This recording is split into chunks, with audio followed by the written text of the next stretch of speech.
ನಂತರ ಮಾತನಾಡಿದ ಮುಖ್ಯಮಂತ್ರಿ ಸಿದ್ದರಾಮಯ್ಯ, ಹೀಗೂ ಅಸಮಾನತೆ ಜೀವಂತವಾಗಿದೆ.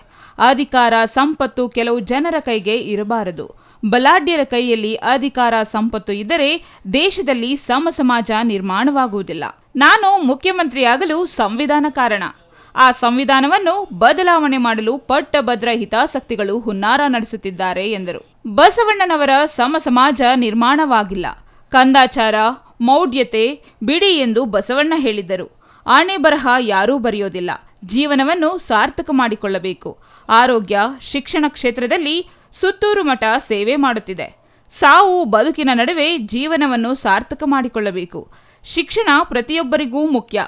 ವೈಚಾರಿಕತೆ, ವೈಜ್ಞಾನಿಕವಾದ ಶಿಕ್ಷಣ ಪಡೆಯಬೇಕು ಎಂದರು. ನಮ್ಮ ಸರ್ಕಾರ ವಿಶ್ವಗುರು ಬಸವಣ್ಣ ಸಾಂಸ್ಕೃತಿಕ ನಾಯಕ ಎಂದು ನಾವು ಮಾಡಿದ್ದೇವೆ. ಹಿಂದೆ ಯಾರೂ ಮಾಡಿಲ್ಲ. ಎಲ್ಲ ಫೋಟೋಗಳಲ್ಲಿ ವಿಶ್ವಗುರು ಬಸವಣ್ಣ ಸಾಂಸ್ಕೃತಿಕ ನಾಯಕ ಎಂದು ಬರೆಸುತ್ತಿದ್ದೇವೆ ಎಂದರು. ತೋಟವನ್ನು ನಿರ್ಮಾಣ ಮಾಡಬೇಕು. ಸರ್ವ ಜನಾಂಗದ ಶಾಂತಿಯ ತೋಟ ನಿರ್ಮಾಣ ಆಗಬೇಕು. ಯಾರು ಹೇಳಿದ್ದು? ಕುವೆಂಪು ಅವರು ಹೇಳಿದ್ದು. ರಸಿಕರ ಕಣ್ಗಳ ಸೆಳೆಯುವ ನೋಟ ಇರಬೇಕು. ಹೇಗಿರ್ಬೇಕು ನಮ್ಮ ಸಮಾಜ ಅಂತಂದ್ರೆ, ರಸಿಕರ ಕಣ್ಗಳ ಸೆಳೆಯುವ ನೋಟ ಹಿಂದೂ, ಕ್ರೈಸ್ತ, ಮುಸಲ್ಮಾನ್, ಪಾರಸಿಕ, ಜೈನರ ಉದ್ಯಾನದಂತಿರಬೇಕು.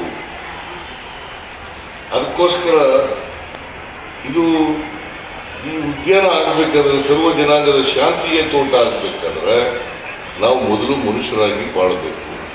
ಅದಕ್ಕೆ ಕುವೆಂಪು ಇನ್ನೊಂದು ಮಾತು ಹೇಳಿದ್ರು. ಏನಪ್ಪ ಅಂತಂದ್ರೆ, ನಾವು ಹುಟ್ಟುವಾಗೆಲ್ಲ ವಿಶ್ವಮಾನವರಾಗಿ ಹುಡ್ತೀವಿ. ಹುಟ್ಟುವಾಗ ವಿಶ್ವಮಾನವರಾಗಿ ಹುಡ್ತೀವಿ. ಬೆಳೀತಾ ಬೆಳೀತಾ ಅಲ್ಪ ಮಾನವರಾಗಿ,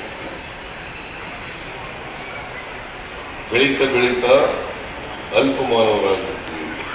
ಬಸವಾದಿ ಶರಣರು ಹೇಳಿದ್ರು, ಇವ ನಾರವ ಇವ ನಾರವ ಇವ ನಾರವ ಎಂದೆನಿಸದಿರಯ್ಯ, ಇವ ನಮ್ಮವ ಇವ ನಮ್ಮವ ಇವ ನಮ್ಮವ ಎಂದೆನಿಸಯ್ಯ, ನಿನ್ನ ಮನೆಯ ಮಗನೆಂದೆನಿಸಯ್ಯ, ಕೂಡಲ ಸಂಗಮ ದೇವ.